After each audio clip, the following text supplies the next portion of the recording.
with? What were you doing?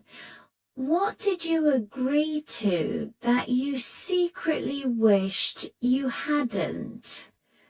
On the flip side, also write down what made you feel energized, happy, and fulfilled. This isn't about blaming anyone. It's about collecting data. You're just observing.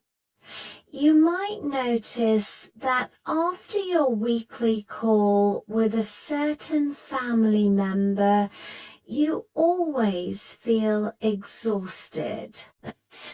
Or maybe you realize that saying yes to that extra committee at work is the reason you have zero energy left for your creative hobby in the evenings.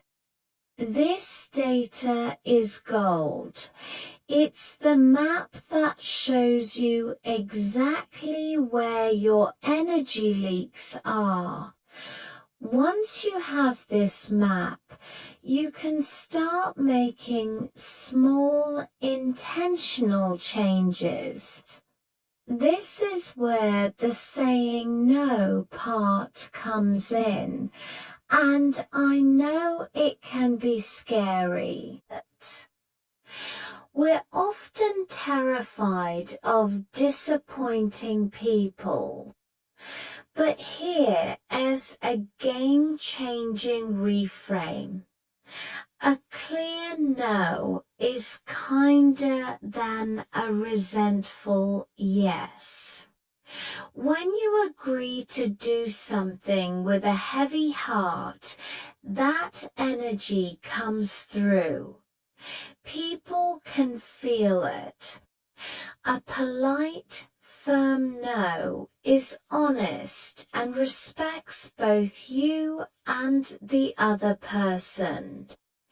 You don't need a 10-page essay explaining why.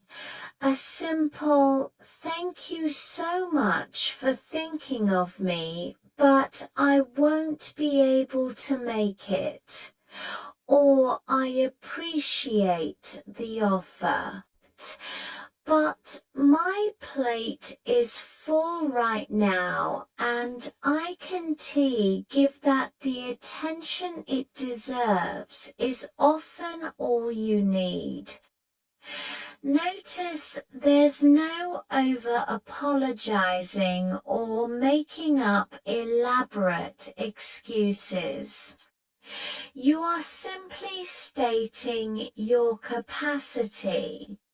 Your time and energy are valuable resources, and it is perfectly okay to protect them. Let's talk about the different kinds of boundaries, because it's not just about your time. There are emotional boundaries. This is about recognizing that you are not responsible for other people's feelings.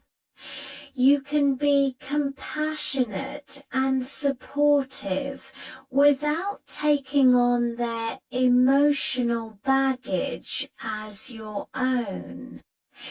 If a friend is constantly venting to you but never asks how you are, you can set a boundary. You could say something like, "I can tell you're going through a lot, and I want to be here for you. I have about 20 minutes to listen right now before I have to get to my next thing." This honors your friendship while also honoring your own limits. There are also physical boundaries, which involve your personal space and your body. And of course, there are material boundaries related to your money and possessions. It's okay to say no when someone asks to borrow money you can't afford to lend, or to borrow your car when you're not comfortable with it. Each time you set one of these small boundaries, you're casting a vote for yourself. You're telling your brain, my needs matter. My well-being matters. It's like building a muscle. The first few times you do it, it feels awkward and difficult. But the more you practice, the stronger and more natural it becomes. You start to build self-trust and here's the most beautiful part of the boundary revolution. When you clear out the cluttered obligations, the energy drains, the resentful yeses, you suddenly have all this space. This is where the magic happens. This is your yes space. Now you have the energy to say yes to that painting class UVA always wanted to take. You have the time to say yes to a spontaneous weekend trip with your partner. You have the emotional capacity to be truly present with your kids.